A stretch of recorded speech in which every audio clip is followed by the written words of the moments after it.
So, what we decided to build at CIESM is some kind of tool that is totally web-based, so that the client side is only receiving the content of a web page, which contain already everything to render in 3D some data sets that are queried on servers remotely. Could be NOAA, could be a modnet, using some popular protocols. So kids are really exigent. They have a lot of very high expectation in terms of graphical performance and displaying. For instance, on their console, if something drops below, let's say 30 frames per second or 60 frames per second, they're absolutely not going to stick to it.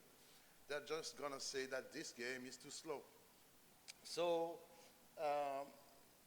few years ago, something like 10 years ago, I was working with the Sony Computer Entertainment Europe, and mainly working on their game engine, which is the PlayStation Scene Graph, which is the proprietary game engine of Sony for their console. It was at this time for the PlayStation 3.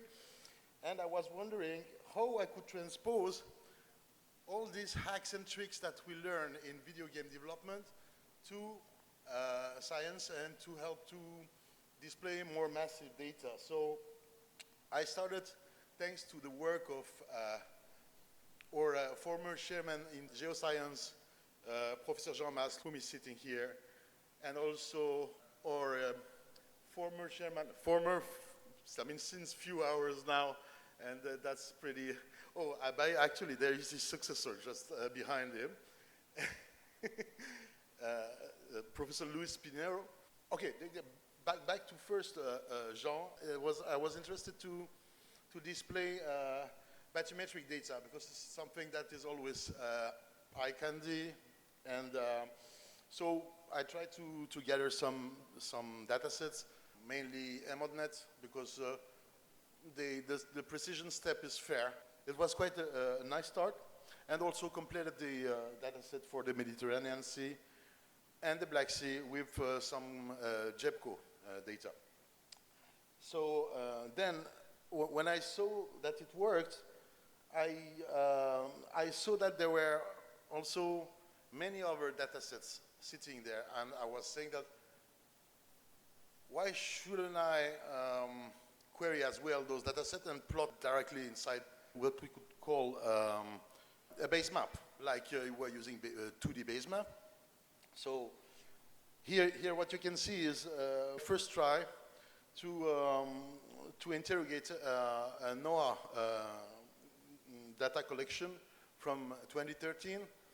So here you see the Mediterranean temperature, and it was quite straightforward. So every single data host has some favorite protocol to interrogate their data set. So what I decided to build is some kind of a querying platform that is going to make it easier for the user to select the data set they're interested in and just simply select the range they want, so latitude, longitude, depth, and also the range of values, and gather this data to directly map it on this 3D base map. So I'm going to leave PowerPoint for a while now and show you the prototype live, so that, I hope she's not going to be too complicated, but it should work. So this is the main interface. So as you saw, it's just a web page. The web server is running on my laptop here, and I have set up some layers here. So I'm going to show you the so-called bathymetry I was talking about. There you go. So back to those techniques that help us to faster display massive data. Here you have an example of using directly the GPU. So it's not that recent that the browsers let you have access to material acceleration to display really, really heavy data sets. So as you can see, I made it clear that I wanted to, be able to, in a fluid manner, deform massive data. You can load more complex data there. But it wasn't enough. I wanted also to be able to provide some kind of tools that let the user define their own gradients on the data set they were collecting. So what I did simply is to, each time you create a new parameter, I mean, each time you want to get a variable from a data host, there is a default gradient that is created. And of course, you can edit it. So as you can see, I made sure that the update could be, experienced in real time. I'm not sure if we can see the result here. Yeah. Yes. So here you can add custom color stops, and all these color stops are associated to the value or the range of values you queried previously. So for now, and just for this little demonstration, what I'm going to do is that we're going to just, erase some of those stop colors so that we get something more black and white. Because I'm going to map, we're going to try it first with, I showed you the temperature, let me show you the salinity now. Temperature was on this slide. So let's go into physics and climate of the ocean. And this was the temperature, so here is the salinity. There you go. So here I'm using voxels. Not sure if I can, yeah. Here I'm using voxels to, gather value. So in blue here, around the Black Sea, it's about something like 16 to 17 PSU. And of course, when it's becoming whitish, red whitish, it's around the 36 to 39, sometimes PSU.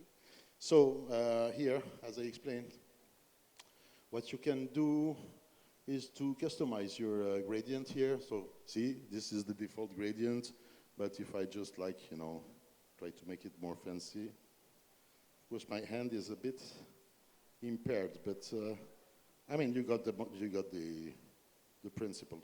So this is gridded data sets.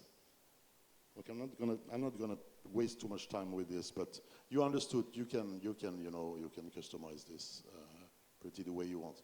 I'm gonna go fast because we don't have much time. So this is gridded data set, but we can also map tabulated data sets. Let me hide this. There you go. So here we are, collection of silicates. So it is showing some various, oceanographic campaigns. So you can see the trajectory of the boats that were, doing their samples and the value. And in the same way, you can edit the gradient and, just like play with the values and see what's going on. So this is the main application we are trying to develop and to deploy. I'm only using permissive license schemes. So what it means is that anybody will be free to even modify the source code, to download it for free. All these license are MIT-like licenses, so they are totally permissive, or Apache-like licenses. So I need to clean up a little bit this work in order to build some kind of depot. On GitHub to put some reference, version on it, and hopefully gather some kind of a community to help me finish this or at least push it forward. So I'm just going to show you a few little stuff near the conclusion. Sorry about that. My hand is just going crazy. Okay, so more recently, as I told you, I was working with Prof. Luis Pinheiro, and he introduced me to some kind of a legend of seismology, which is named Wim Spijkman, Professor Wim Spijkman, professor at the Utrecht University. And he just shared his data set, which is a global data set of temperature anomalies, because they are using it in some representation as it helps to better visualize what's under our feet. So here you see what is interesting is that I showed you before something like a thin layer of some 5 kilometers under your feet, but here you can go down to 2,800 kilometers thanks to his dataset. But as you can notice, the data that is more deep is less precise, of course, because it's always more difficult to gather some precise samples. So the point here is that I'm using the direct volume rendering. And this is really interesting because this is some kind of, a really, really performant displaying technique so that you can manipulate data really in real time. But the data you're seeing there took something like months to be inverted, and here I'm doing nothing magic. I'm just like streaming the data. I'm just reading it and displaying it, not calculating it, not processing it. I mean, so far, domestic user computer cannot process that much. They will maybe in the future, but for now it's a bit too soon. So what was describing Giuseppe previously is this his metacube. So in action, here I did some pre-selection because I was sitting there with him and we were testing some stuff. So basically, you see, you can select the reaction, and the related pathways are going to highlight at the same time. I also put some kind of a search engine here. Is going to highlight the specific reactions, and also the pathways that are shared. I mean, the pathway that contain also the same reaction. I also provided some features to save only the selection and customize part of this metacube. Then to conclude, because I'm done now, I'm just going to get back to my presentation in PowerPoint. All right, so here you saw that, and it's compatible in VR. And this is basically what you're getting with VR. So I just played with basic functions. So I could turn the cube and also bound the parameters to my fingers, so that, I mean, this is a gadget, but this is a final new proof to show you that all this technology is available for free and is getting more and more mature, so more and more easy to use. And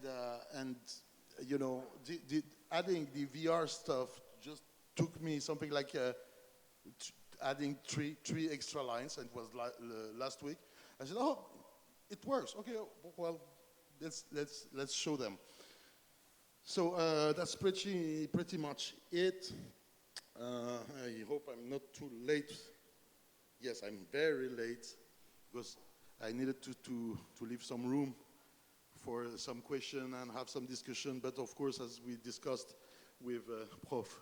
Massimo Villare here, we can get some first questions and probably discuss further. First of all, Kaveh, thank you for inviting me. It's a really big applause to him. It's really impressive. The first time I met Kaveh, thanks to Laura, it was really impressive to see this tool. It's really great. And we are here with my colleague from the University of Messina for understanding how to use it. We are in different domains.